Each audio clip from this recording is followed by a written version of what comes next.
When I was a young child, I was always amazed by delicious food.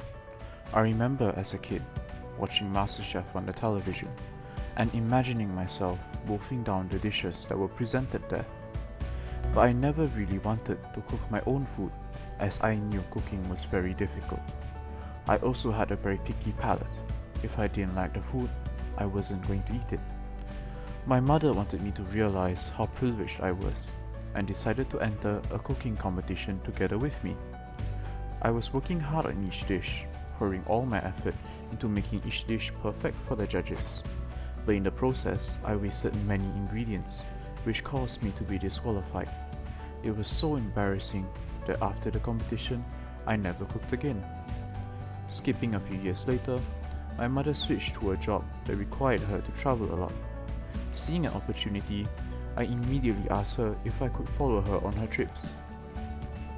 My first overseas trip was to Ho Chi Minh City, Vietnam. To keep this video short, I will just skip to the important part. Every night, my relative in Ho Chi Minh City would bring us out to eat, and by this time, I was old enough that my palate wasn't as picky as it used to be, but I would still refuse to eat any food that I did not like. Whenever I did this, the locals around me gave me the stink eye or scowled at me, which had made me very confused as to why they had acted as such. After returning from Vietnam, I did some research and found out that Vietnamese people are very well known for being very resourceful with their food. They don't waste any ingredients while cooking, and they have minimal food wastage. This immediately made me feel guilty for my attitude and actions, but I was also impressed by how they used every part of the ingredients. This reignited my passion for food and cooking, and now I cook from time to time, trying out new recipes with leftovers or spare ingredients from my fridge. Here are some of the food that I made myself.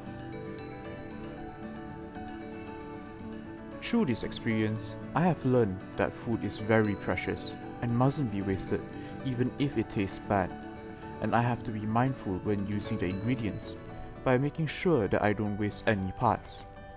Thank you all for listening to my digital story, and I hope that I at least connected with some of you through my experience.